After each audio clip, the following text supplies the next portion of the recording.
ఇక చలాన్లపై రేవంత్ సర్కారు దుర్మార్గం చేస్తోందని మండిపడ్డారు బీఆర్ఎస్ ఎమ్మెల్సీ దాసోజు శ్రవణ్. పౌరుల బ్యాంక్ అకౌంట్ నుంచి ఆటో డెబిట్ ఎలా చేస్తారని ప్రశ్నించారు.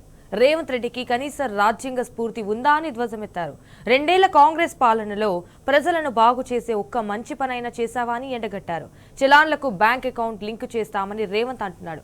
శ్రవణ్ చలానా పడగానే ఆటోమేటిక్గా డెబిట్ అయ్యేటట్టు చేస్తామంటున్నాడు. శ్రవణ్ ఇటు రేవంత్ రెడ్డికి కనీస రాజ్యాంగ స్ఫూర్తి ఉందా?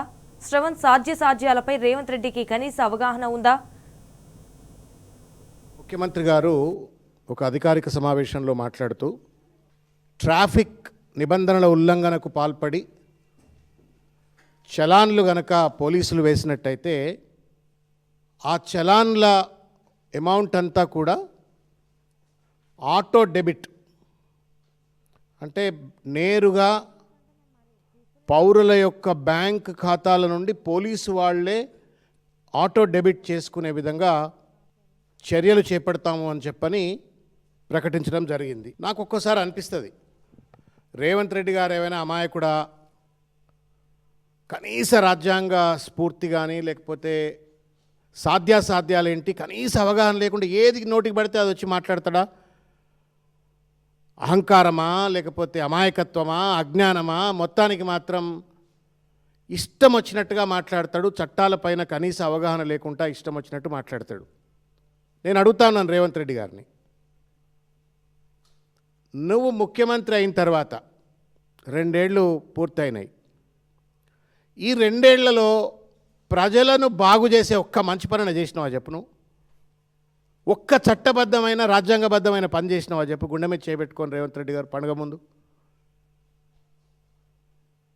విచ్చలవిడి అవినీతి, దోపిడీ, ఇష్టం వచ్చినట్టు చట్టాలు చేయటం, ఆ చట్టాలను కోర్టులు కొట్టివేయడం, మొట్టికాయలు వేయడం, హైడ్రా పేరు మీద ఇండ్లను విధ్వంసం చేయటం, మూసీ నది పేరు మీద విధ్వంసాలకు పాల్పడటము, గ్రూప్ 1 పరీక్ష లాంటి పరీక్షలు అక్రమంగా నిర్వహించి విద్యార్థుల జీవితాలను బలిపెట్టడము, ఇవాళ ఆఖరికి రోడ్ల మీద ట్రాఫిక్ నిబంధనలు ఉల్లంఘించిండ్రు అని చెప్పని ఆఖరికి డైరెక్ట్గా బ్యాంక్ ఖాతాల నుండే డబ్బులు దొబ్బివేయాలని చెప్పని ఇవాళ కుట్రపూరితమైన ప్రయత్నం చేస్తూ ఉన్నారు.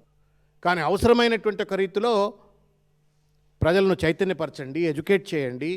ముందు ఆ గుంతలను అయితే బూడ్చవయ్యా రేవంత్ రెడ్డి, నువ్వు చాలాను వసూలు చేసే ముందు ఎక్కడికక్కడ పోలీసు వాళ్ళకు నువ్వు టార్గెట్లు పెట్టి, పోలీస్ స్టేషన్కి ఇంత టార్గెట్, ఎస్ఐకి ఇంత టార్గెట్, సిఐకి ఇంత టార్గెట్, ఏసీపీకి ఇంత టార్గెట్, ఇట్లా టార్గెట్లు పెట్టి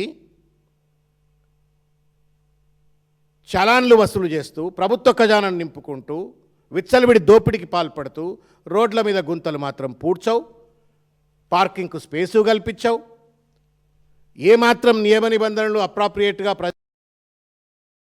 ఎన్వైరన్మెంట్ క్రియేట్ చేయకుండా చలాన్లను మాత్రం ఆటోమేటిక్గా డెబిట్ చేస్తాము అని చెప్పని మాట్లాడటం మీ మూర్ఖత్వానికి, అమాయకత్వానికి, అవగాహన రాహిత్యానికి, చట్టంపై కనీస అవగాహన లేనట్టుగా వ్యవహరిస్తూ ఉన్నారు. You are a chief minister sir, you are expected to know the law, you are expected to know the constitution. రాజ్యాంగం తెలియాలా, చట్టం తెలియాలా. ఆ కుర్చీలో కూర్చున్న తర్వాత నీ నోట్లకెళ్ళి ఒక మాట వచ్చినట్టయితే అది ఫత్వా లాంటిది, అది ఒక ఆర్డర్. నిన్న కూడా చెప్పిన ఇదే మాట, ఈ చీఫ్ మినిస్టర్ ఒక్క పదం మాట్లాడితే ఆ పదం ఒక ఆర్డర్ లాంటిది. ఆ ఆర్డర్కు ఒక సహేతుకత ఉండాలా, చట్ట నిబద్ధత ఉండాలా, రాజ్యాంగ నిబద్ధత ఉండాలా. ఏది పడితే అది మాట్లాడితే జోకర్ అయిపోతారు. And you are making governance as a joke and you are becoming a joker.